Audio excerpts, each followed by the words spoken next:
Hello दोस्तों, नमस्कार। कैसे हैं आप? मैं नवीन सिंह आज फिर एक बार आपके सामने study with universal YouTube channel में आप सभी का स्वागत है। हम लोग आपको यूट्यूब के माध्यम से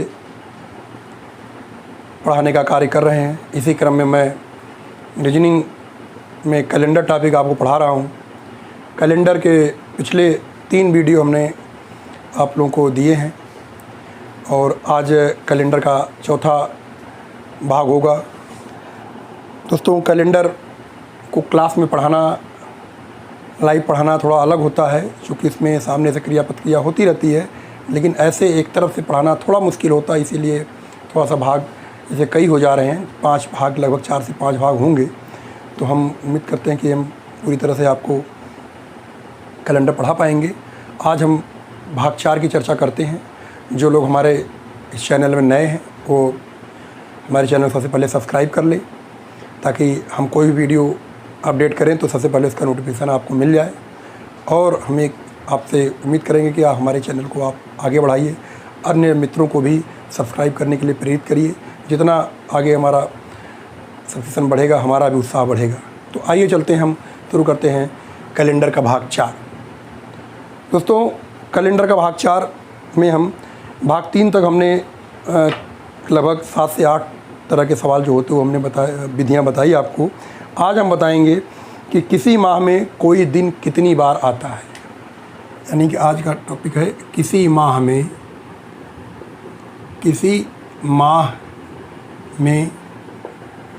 कोई दिन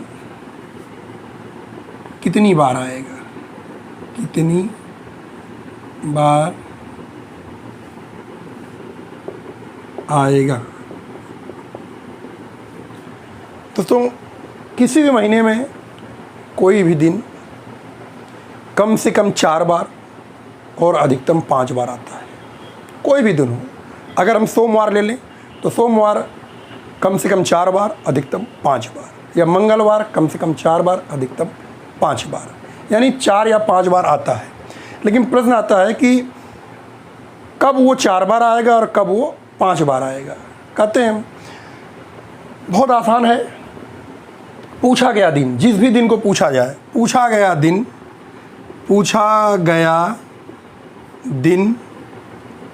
यदि माह के 29 या 30 या 31 को आए, माह के 29 या 30 या 31 तारीख को पड़े, तो वह दिन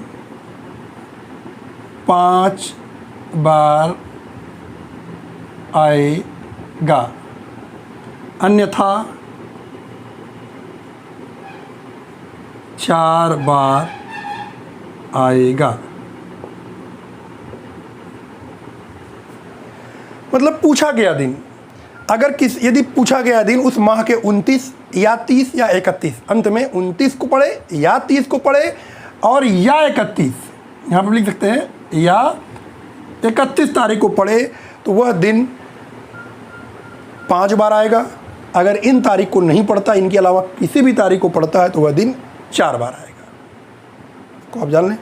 तो जैसे अगर हम उदाहरण भी ले लें, जैसे कहा जाए कि 1 तारीख को सोमवार है, 1 तारीख को सोमवार है, तो बताइए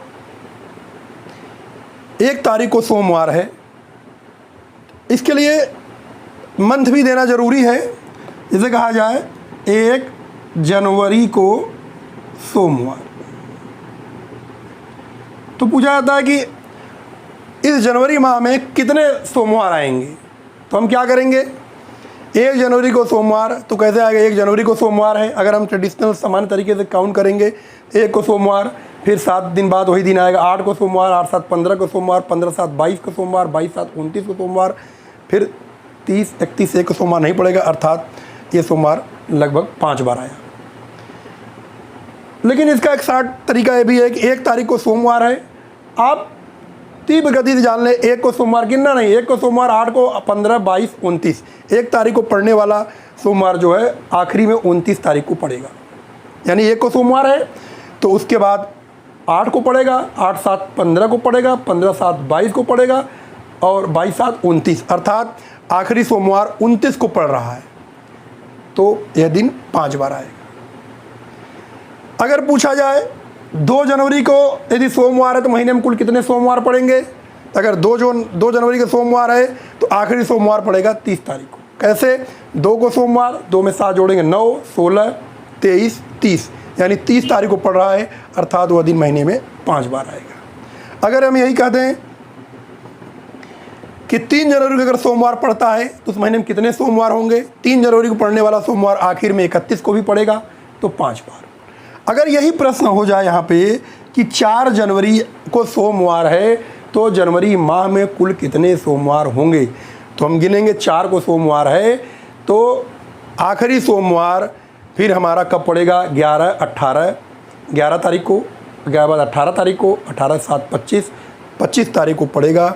25 7 32 ज़्यादा हो जाएगा, इसलिए जनवरी माह में 4 ही सोमवार आएंगे। यानी 29, 30 या 31 को पड़ने वाला दिन महीने में 5 बार, अन्यथा 4 बार आएगा। अब जैसे ये तो हमने 1 2 3 4 तारीख को पूछा, कभी कभी आपसे पूछ लिया जाएगा कि यदि 15 तारीख को यानी 15 मार्च को यदि बुधवार है, 15 मार्च को बुधवार, तो कह रहे हैं कि उस महीने में कुल कितने शुक्रवार पड़ेंगे। प्रश्न क्या, फिर से सुने, यदि 15 मार्च को बुधवार है तो उस महीने में कितने शुक्रवार पड़ेंगे। अब यहाँ पे हमारा काम ये ठीक प्रकार से करेगा, नहीं तो आप पहले सोच रहे होंगे कि हम तो अंगुलियों पर 3 तारीख को अगर 1 को पढ़ रहा, 2 को, 3 को तो ऑलरेडी वो 5 बार आ रहा है। लेकिन अगर 20 से पूछा जाए यदि 15 मार्च को बुधवार है तो कितने शुक्रवार होंगे, यानी कि शुक्रवार कितने पड़ेंगे, उसके लिए बहुत सामान्य काम है कि 15 मार्च को बुधवार है तो हम देख लें कि कोई भी शुक्रवार किस तारीख को पड़ रहा है। 15 को बुधवार तो 16 को बृहस्पति, 17 को शुक्र, यानी पहला शुक्र कब पड़ रहा है? 17 तारीख को। पहला शुक्र कब पड़ रहा है? पहला क्या मतलब कोई भी शुक्र 17 तारीख को भी एक शुक्रवार पड़ रहा है, अर्थात 15 तारीख को बुधवार है, 17 तारीख को शुक्रवार। अब हम देखते हैं कि उस महीने में कुल कितने शुक्रवार होंगे। 17 शुक्रवार, 17 7 24 शुक्रवार और 24 7 31 शुक्रवार। वैसे मार्च 31 का होता है तो 31 तारीख को शुक्रवार पड़ रहा है, इसलिए इस महीने में कुल 31 यानी कुल 5 शुक्रवार पड़ेंगे। इस महीने में कुल कितने शुक्रवार पड़ेंगे? 5 शुक्रवार। फिर से देख ले कि 15 मार्च को यदि बुधवार है तो मार्च महीने में कुल कितने शुक्रवार पड़ेंगे। तो 15 मार्च को बुधवार है तो हम देखेंगे कि कोई भी शुक्रवार किस तारीख को पड़ रहा है, चाहे हम पहले जा सकते हैं चाहे बाद में, लेकिन आगे जाने में थोड़ा आसानी होती है और बुधवार से शुक्रवार नज़दीक है। तो 15 तारीख को बुधवार, 16 बृहस्पति, 17 शुक्र, यानी 17 तारीख को शुक्र पड़ रहा है। तो हम देखते हैं आखिरी शुक्रवार कब पड़ रहा है। 17 7 24 और 24 7 31, यानी आखिरी शुक्रवार 31 तारीख को पड़ रहा है। तो हमने पहले ही बताया कि 29 या 30 या 31 किसी भी तारीख में पड़ने वाला दिन वो 5 बार आएगा। उसी प्रकार से इस महीने में 5 शुक्रवार होंगे। अब एक और उदाहरण इसी का ले लेते हैं, थोड़ा और क्लियर आपका हो जाए। जैसे पूछ लिया कि ये बताइए कि 21 फरवरी, जब भी फरवरी का मंथ दिया जाएगा तो उसके लिए ईयर जरूर दिया जाएगा। 21 फरवरी सन 2020 को यदि बुधवार है, यदि बुधवार है तो इस महीने में कुल कितने रविवार पड़ेंगे, यानी कितने रविवार होंगे, कितने रविवार पड़ेंगे, यानी इस महीने में, इसी महीने में, इसी माह में कितने रविवार पड़ेंगे। यानी हम देख लेते हैं 21 को बुधवार है तो चाहे हम आगे गिन लें चाहे पीछे गिन लें कि रविवार कब पड़ रहा है। 21 को बुधवार है तो 22 को बृहस्पति, 23 को शुक्र, 24 तारीख को शनिवार, 25 तारीख को रविवार, यानी इस महीने में 25 तारीख को रविवार पड़ रहा है। या हम पहले देख लें, 21 को बुधवार है तो 20 तारीख को मंगलवार, उसके बाद 19 तारीख को सोमवार, 18 तारीख को रविवार। या तो 18 को रविवार पड़ रहा है या तो 25 को पड़ रहा है। अगर हम 25 का ही देख लें, 25 को रविवार पड़ रहा है तो 25 7 32 होता है, अर्थात 25 तारीख के रविवार पड़ रहा। उसके बाद इस फरवरी माह में, चाहे भले फरवरी है 29 की है, लेकिन फरवरी माह में कोई और रविवार नहीं पड़ रहा है। यानी पूछा गया दिन यदि 29, 30, 31 को पड़े तो 5, अन्यथा 4 बार। तो 25 तारीख को रविवार इस महीने में आखिरी रविवार 25 तारीख को है, इसलिए इस महीने में कुल रविवार कितनी बार आएंगे? 4 बार रविवार, 4 रविवार। अब आप समझ गए होंगे किसी महीने में पूछा गया दिन कितनी बार आएगा। यदि वह दिन 29, 30, 31 को पड़े तो 5 बार, अन्यथा 4 बार। अब हम इसको आगे बढ़ाते हैं। आगे बढ़ाते हैं, जैसे एक और हम आपको बता देते हैं कि रीजनिंग में, कैलेंडर में कभी कभी के और से का मतलब क्या होता है। के का अर्थ और से का अर्थ, ये दोनों वर्ड समझना जरूरी है, अन्यथा हम गिनती करने में, हमें दिन गिनने में दिक्कत हो जाती है। जैसे कहा जाए आज के 2 दिन बाद, कहा जाए आज के 2 दिन बाद। आज के 2 दिन बाद को हमको निकालना है। आज के, जब भी के आए, यानी यहाँ क्या है के, आज के 2 दिन बाद, एक आज का दिन हो गया, आज के 2 दिन बाद जब भी के शब्द आए तो आज के दिन को हम छोड़ के गिनेंगे। जब भी के शब्द आए तो आज के दिन को हम छोड़ के गिनेंगे। तो हमने बताया कि के आज के 2 दिन बाद, अर्थात आज का दिन हम छोड़ के 1-2 दिन बाद का दिन, यानी आज के, आज का के अर्थ हमने बताया। यहाँ पे के का अर्थ होता है आज के दिन को छोड़ देंगे। 2 दिन बाद यानी ये दिन, यदि माना आज रविवार है, आज रविवार है तो आज के 2 दिन बाद यानी सोमवार, मंगलवार, तो उत्तर होगा बुधवार। समझ गए होंगे आप। के का अर्थ होता है कि जिस दिन से गिनती करेंगे हम उस दिन को हम छोड़ के आगे गिनेंगे। से का अर्थ क्या होता है? से का हम यहाँ कर लेते हैं। से का अर्थ होता है कि आज से 2 दिन बाद, इसी सेंटेंस को बदल लेते हैं, आज से 2 दिन बाद। आज से, आज का दिन, बाद क्या होगा? माना आज क्या है? आज रविवार, आज मान लेते रविवार, तो आज से एक आज हो गया। से का अर्थ होता है उस दिन को हम लेके गिनेंगे। आज से 2 दिन, 1-2 दिन बाद कौन सा दिन होगा? ये दिन। आज अगर रविवार है तो कल सोमवार और मंगलवार। तो क्या होगा? आज से 2 दिन बाद मंगलवार। आज से अर्थात आज के दिन को हम लेके इन 2 दिनों में काउंट करेंगे। आज के अर्थात आज को हम छोड़ करके 2 दिन बाद गिनेंगे। तो ये अंतर आता है। के का मतलब उस दिन को छोड़ देते हैं, से का मतलब उस दिन को ले गिनते थे। एक दिन का अंतर आता है। से में एक दिन कम होता है, के में एक दिन अधिक होता है। तो के और से का अर्थ आप समझ गए होंगे। अगला एक बहुत ही महत्वपूर्ण टॉपिक हम बताएंगे आज रीजनिंग में, शताब्दी का प्रथम दिन और अंतिम दिन। अक्सर विभिन्न प्रतियोगी परीक्षाओं में पूछा जाता है, बड़ी परीक्षाओं में, कि शताब्दी का अर्थ होता है 100 वर्ष। यानी हमारे रीजनिंग में 4 शताब्दियाँ ली जाती हैं, क्योंकि 4 शताब्दी के बाद जो 5वीं शताब्दी होती है उसके दिन पुनः पहली शताब्दी के रिपीट हो जाते हैं। यानी कि शताब्दी का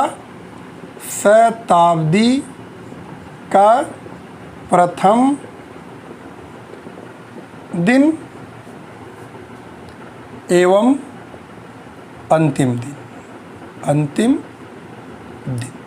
शताब्दी मतलब 100 वर्ष, 1 वर्ष नहीं, 100 वर्ष। यानी 100 वर्ष का पहला दिन क्या होगा, पहले 100 वर्ष का अंतिम दिन क्या होगा, या दूसरी शताब्दी का पहला दिन या अंतिम दिन, तृतीय शताब्दी का पहला दिन अंतिम दिन, चतुर्थ शताब्दी का पहला दिन अंतिम दिन।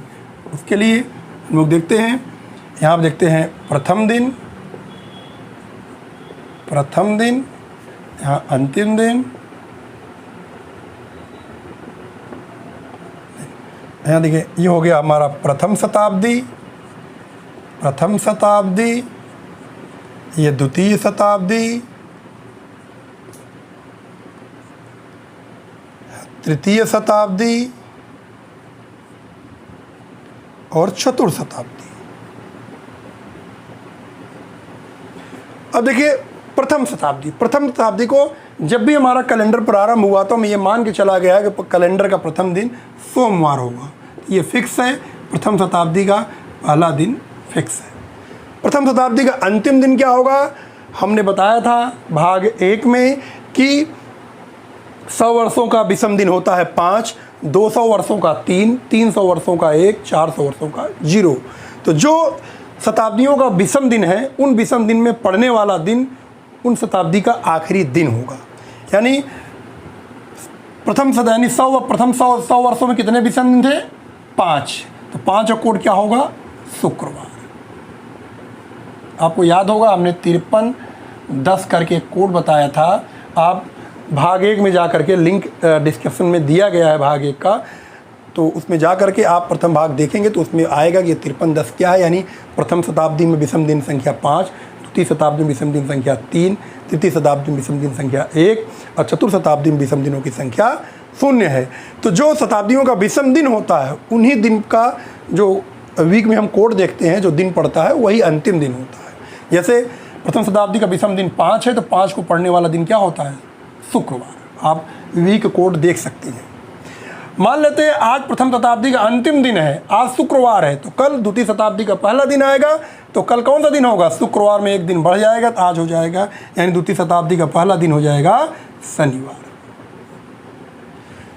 द्वितीय शताब्दी का अंतिम दिन क्या होगा? अंतिम दिन विषम दिन होता है 200 वर्षों में विषम दिन 3 का अर्थ होता है बुधवार, यानी सोमवार को 1, मंगलवार 2, बुधवार का क्या होगा? 3 का होगा बुधवार।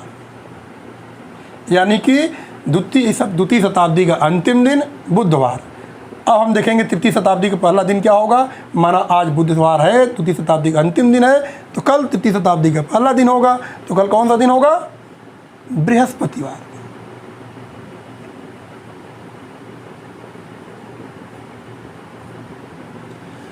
तृतीय शताब्दी का पहला दिन इस प्रकार से बृहस्पतिवार। अब हम देखते हैं तृतीय शताब्दी का अंतिम दिन क्या होगा। 300 वर्षों कोड होता है एक का अर्थ होता है सोमवार। 300 वर्ष यानी 300 वर्षों कोड होता है एक का मतलब सोमवार, यानी तृतीय शताब्दी का अंतिम दिन सोमवार। अगर आज तृतीय शताब्दी का अंतिम दिन है तो कल आने वाला दिन क्या होगा। चतुर्थ शताब्दी का प्रथम दिन, तो कल होगा मंगलवार। एक दिन हम जोड़ लेते हैं आगे मंगलवार। तो अंतिम दिन क्या होगा। 400 वर्षों कोड होता है जीरो का कोड होता है रविवार। इस प्रकार से हमने देख लिया कि प्रथम शताब्दी प्रथम दिन सोमवार, ये मान चला गया है। अंतिम दिन इसका कोड होता है 5 है, तो 5 का सोमवार 1, मंगल 2, बुधवार 3, बृहस्पति 4, शुक्रवार सोमवार 1, मंगलवार 2, बुधवार 3, बृहस्पतिवार 4 और शुक्रवार को 5, यानी कि कोड होगा। उसके बाद अगर शुक्रवार तो अगला दिन क्या होगा शनिवार। प्रथम दिन ये द्वितीय शताब्दी प्रथम दिन हो जाएगा। उसके बाद आखिरी दिन 3 कोड है, फिर बुधवार के आगे बृहस्पतिवार, फिर 1 का कोड है सोमवार, फिर एक दिन बढ़ेगा मंगलवार, 1 कोड है। अब देखेंगे अगर हम यही देखें 5वीं शताब्दी का पहला दिन क्या होगा। हर 400 साल बाद प्रथम शताब्दी का ही कोड शुरू हो जाता है।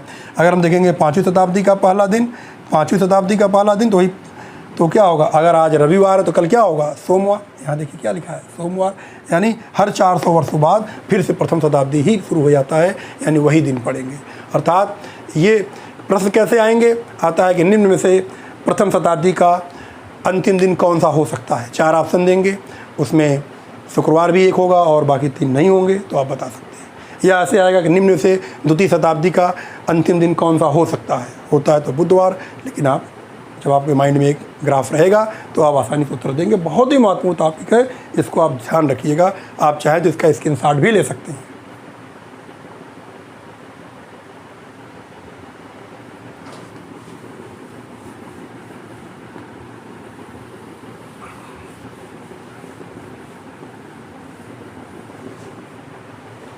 अब हम आज अगला टॉपिक बताएंगे। किसी वर्ष का कैलेंडर अगले किस वर्ष प्रयोग में आएगा। यानी किसी वर्ष का कैलेंडर अगले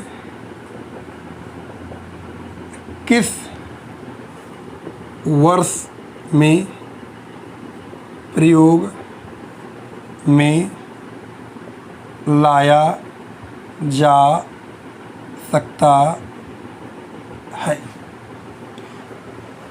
यानी किसी वर्ष, कोई भी किसी वर्ष का कैलेंडर, 2020 है, 2020 कैलेंडर अगले किस वर्ष में प्रयोग में आएगा, या 2015 कैलेंडर अगले किस वर्ष से प्रयोग में आएगा। कोई भी कैलेंडर अगले किस वर्ष में आप ठीक उसी प्रकार से प्रयोग करेंगे, हूबहू वही दिन वही व्यवस्था रहे। उसके लिए एक हम सामान्य तरीका आपको बताते हैं, उससे आप समझ जाएंगे।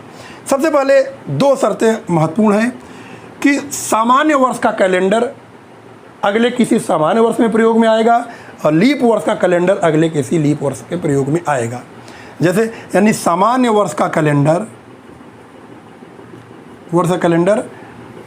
अगले सामान्य वर्ष में प्रयोग में आएगा, प्रयोग होगा। यानी और लीप वर्ष का कैलेंडर अगले लीप वर्ष में प्रयोग होगा।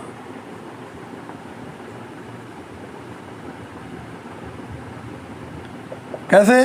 देखिए, सामान्य वर्ष में होते 365 दिन और लीप वर्ष में होते 366 दिन। तो 365 दिन वाला कैलेंडर अगले 365 दिन में ही प्रयोग में आएगा और 366 दिन वाला कैलेंडर अगले किसी 366 दिन में ही प्रयोग में आएगा। ये पहले हम दो बातों का ध्यान रखेंगे। जैसे 2020 का कैलेंडर अगर हम सोचें कि 2020 का कैलेंडर 2021 में प्रयोग में आ जाएगा, 2022 में आएगा, 23 में नहीं आ सकता, क्योंकि आगे 3 साल समान है। 366 दिन का कैलेंडर 365 दिन प्रयोग में नहीं आ सकता, इसलिए ये शर्त हो गया। और सामान्य का कैलेंडर सामान्य, लीप का कैलेंडर लीप में, ये आप बात ध्यान रखेंगे तो आपके कम से कम ये मान लीजिए 25% आपको आसानी हो जाएगी। और हम आगे बढ़ते हैं। जब सामान्य वर्ष का कैलेंडर अगले किसी सामान्य वर्ष में और लीप वर्ष का कैलेंडर अगले किसी लीप वर्ष में प्रयोग में आएगा तो कैसे उसको हम निकालेंगे। जैसे हमारे सामने अगर प्रश्न रख ही दिया जाए कि मान लीजिए हम 2020 का कैलेंडर अगले किस वर्ष में प्रयोग में आएगा, इसके लिए एक समान सा नियम है। किसी वर्ष का कैलेंडर अगले किसी वर्ष में प्रयोग को जानने के लिए हम उसके विषम दिनों को गिनते हुए आगे बढ़ते हैं। पहली बार हम उसके विषम दिनों को गिनते हुए 8 पे रुकेंगे। विषम दिनों का कुल योग 8 पर रुकेंगे और हम देखेंगे कि अगर विषम दिन का योग 8 हो रहा है और वह वर्ष भी लीप वर्ष है तो उसी वर्ष वो कैलेंडर प्रयोग में आएगा। अगर 8 पर वर्ष लीप ईयर नहीं आ रहा है तो हम 8, 7, 15 पे रुकेंगे। 15, 7, 22 पे। पहली बार हम 8 पे रुकते हैं, उसके बाद फिर आप 15 पे, फिर 22 पे, 29 पे, 7, 7 के प्लस पे रुकते हैं। आइए जाने, जैसे हम पिछले भाग में हम पढ़ा चुके हैं, पहले आप बता चुके हैं कि एक सामान्य वर्ष बराबर एक विषम दिन होता है और एक लीप वर्ष बराबर 2 विषम दिन होता है। ऐसा हम पहले पढ़ा चुके हैं। आप जानते हैं सामान्य वर्ष में एक विषम दिन, क्यों? क्योंकि 365 दिन का होता है सामान्य वर्ष, 7 का भाग देंगे, जो शेष बचेगा 1, वही विषम दिन होता है। ये विषम दिन है। और 366 दिन में अगर हम 2 का भाग देंगे तो बचेगा शेष 2, तो वो 2 दिन सप्ताह के अतिरिक्त जो शेष बचता है वो विषम दिन होता है। ये लीप वर्ष में 2 विषम दिन, उसी का लेते हैं हम। ये देखिए 2020 लीप वर्ष है तो 2020 में 2 विषम दिन होंगे, इसको हम लिखते हैं। 2021 में 1 विषम दिन, 22 में 1, 23 में 1। कैसे? 2020 लीप वर्ष है, 1 लीप वर्ष में 2 विषम दिन होता है, तो लीप वर्ष का हमने 2 लिखा है। उसके बाद लगातार 21, 22, 23 3 सामान्य वर्ष होंगे और हमको कुल योग कितने पर होना? 8 पे। अब 2024 ये लीप वर्ष होगा, इस पर 2। 25 हमारा क्या होगा? सामान्य वर्ष, ये हमारा होगा 26 क्या होगा हमारा? ये सामान्य वर्ष होगा। योग कर लेते हैं, 2, 3, 2, 5, 2, 7, 1, 8। हमारा यहाँ पे 8 हो गया था योग क्या हो गया था? अब यही देख ले कि 2020, 21, 22 देखें तो 2, 1, 3, 1, 4, 1, 5, 2, 7, 1, 8 योग क्या आ गया 8। यानी योग विषम दिनों का योग करते हुए चलेंगे, जिस वर्ष योग 8 आ जाएगा उसी वर्ष वो कैलेंडर प्रयोग में आएगा। लेकिन शर्त एक है कि लीप वर्ष का कैलेंडर अगले लीप वर्ष में प्रयोग आएगा। ये हमारा जो 2020 है ये लीप वर्ष नहीं है, ये सामान्य वर्ष है, ये 366 दिन वाला वर्ष है। इसलिए 2020 का कैलेंडर 2025 में प्रयोग में नहीं आ सकता। इसके लिए अब हम और आगे बढ़ेंगे, लेकिन पहले स्टेप पे हम 8 पे रुके थे, अब हम अगले स्टेप पर 7 के योग पर रुकेंगे और इस तरह करते हो जाएंगे। जिस वर्ष हमको वर्ष लीप ईयर मिलेगा उसी वर्ष कैलेंडर प्रयोग में आएगा। आइए देख लेते हैं। 25 के बाद आता है 26, 1, 27, 1, 28 का 2, क्योंकि 28 लीप ईयर, हर 4 साल बाद लीप ईयर आता है तो 2, 29, 1, 30, 1, 31, 1, गिनले 2, 2, 4, 3, 7। देखिए 31 पे योग कितना आया 7, या हम इसको 8, 7, 15 भी लिख कर सकते हैं जैसे चाहें। लेकिन हम देखें कि 2031 ये सामान्य वर्ष है, यानी 2020 लीप ईयर है, 2031 सामान्य वर्ष है। अभी भी ये कैलेंडर प्रयोग में 2020 कैलेंडर यहाँ पर नहीं आएगा, क्योंकि 2, 2, 4 और 3, 7 योग होने पर 31 आ रहा है। उसके लिए हमको फिर आगे बढ़ना पड़ेगा, इसको, यानी 2031 तक हम गिन चुके हैं। अब हम गिनते हैं 2032 का कोड हो जाएगा 2, क्योंकि 2032 देखो 3 साल लगातार समान है। अगला वर्ष क्या होगा लीप ईयर। उसके बाद 33 पे 1, 34 पे 1, 35 पे 1, 36 पे 2। अब यहाँ देख लें, हम योग कर लें। 2, 3, 2, 5, 2, 7 योग कितना आया 7। और ये वर्ष क्या है 2036। 2036 लीप ईयर है और योग कितना आया 7। अर्थात 2020 का कैलेंडर हम 2036 में प्रयोग में ला सकते हैं। कैसे? हम 2020 से लगातार इनके विषम दिनों को गिनते हुए आगे बढ़ेंगे। पहले स्टेप पे हम 8 पे रुकेंगे। अगर उस वर्ष भी लीप ईयर आता है तो ठीक है, नहीं आता तो फिर हम अगले स्टेप पे हम 7 और जोड़ेंगे, या 8, 7, 15 भी हम जोड़ सकते हैं, बात वही पड़ेगी। लेकिन हम 7 आने पर देखा कि यहाँ 2031 आया। अब 2031 सामान्य वर्ष है, कैलेंडर प्रयोग में नहीं ला सकते। अब 31 के बाद फिर हम 32 लीप ईयर, फिर 33, 34, 35 और फिर 36 लीप ईयर जोड़ा तो ये कितना आया 7। और ये 2036 लीप ईयर है। अर्थात 2020 कैलेंडर के लिए 2036 में प्रयोग में ला सकते हैं। एक आध एग्जाम्पल हम स्क्रीनशॉट आप ले लीजिए, तो एक आध एग्जाम्पल हम आपके लिए और करते हैं, जिससे ये सवाल बहुत महत्वपूर्ण सवाल है। यहाँ तक कि सिविल सेवा में, यूपीपीसीएस में, अन्य बहुत सारी परीक्षाओं में, यूपीएसआई में, और यहाँ तक एसएससी, सीजीएल वगैरह में इस तरह के प्रश्न आपके सामने आते हैं। और ऐसे ही प्रश्नों को 90% स्टूडेंट नहीं कर पाते, 10% स्टूडेंट करते हैं। उन्हीं का, ऐसे प्रश्न को जो करते हैं उन्हीं का सिलेक्शन होने की संभावना रहती है। हम इसको एक एग्जाम्पल के साथ और आगे बढ़ते हैं। जैसे हम आपसे कहें कि 1984 का कैलेंडर अगले किस वर्ष प्रयोग में आएगा। 1984 का, पहले हम ये जान लें 1984 क्या है, सामान्य वर्ष है कि लीप ईयर है। 1984 में हम 4 का भाग देंगे। अगर 1984 पूरी तरह कट जाता है तो लीप ईयर होगा। हाँ, 4 चौक 16, 3 19, 4 9 36, 2 38, 4 6 24, ये पूरी तरह 4 से कट जाएगा तो ये है हमारा लीप ईयर। और लीप ईयर कोड क्या होता है 2। हम कोड को गिनते हुए चलते हैं। लीप ईयर कोड 2 सामान्य वर्ष का, यानी विषम दिन है ये। उसी प्रकार से 1985 का 1, 86 का 1, 87 का 1 और फिर 88 हमारा लीप ईयर हो जाएगा 2। यानी कि हमको क्या करना है 2, 2, 4, 7। पहले स्टेप पे हमको रुकना है 8 पे, यानी 1 आएगा। हम यहाँ रुके, योग कितना आया 8। 2, 3, 2, 5, 2, 7, 1, 8। कभी कभी योग 9 आ जाता है तो आप घबराएं मत। 9 पे, अगर 9 योग आ जाए तो कोई दिक्कत नहीं। तो पहले स्टेप पे आपको 15 पे रुकना है। अगर योग आप गिन रहे हो कि 7 के बाद सीधे 9 आगे आ जाता है तो आप घबराए ना, सीधे आपको फिर 15 पे ही रुकना है। यहाँ 8 आया, 8 पे देखा कि 2089, लेकिन ये लीप ईयर है और ये सामान्य वर्ष है, इसलिए 2089 में प्रयोग में नहीं कर सकते। उसके बाद हम आगे गिनेंगे 90, 1, 91, 1, 2000 सॉरी, ये 1900 चल रहा है इस भी, तो 1989 में 1, 90 में 1, 91 में 1, अब 92 जो हमारा आएगा ये हो जाएगा 2, 93 1, 94 1, 95 1, योग कर लेते हैं 2 2 4 और 3 7 पे रुके। लेकिन ये 1995 क्या है, ये भी सामान्य वर्ष है। 1995 क्या है, सामान्य वर्ष है, यानी 1984 कैलेंडर 1995 प्रयोग में नहीं आएगा जब तक कि लीप वर्ष 7 के योग पे ना आ जाए। अब हम यहाँ आगे बढ़ते हैं। 1996 का हो जाएगा 2 क्योंकि लीप ईयर है।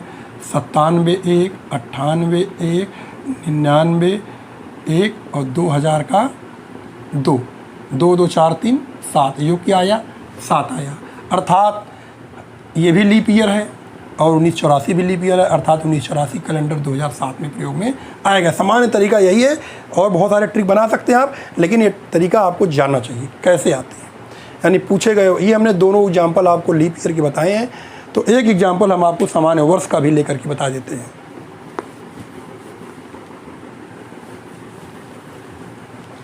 सामान्य वर्ष का एग्जाम्पल लेते हैं। मान लीजिए कि 1973 का कैलेंडर किस वर्ष प्रयोग आएगा।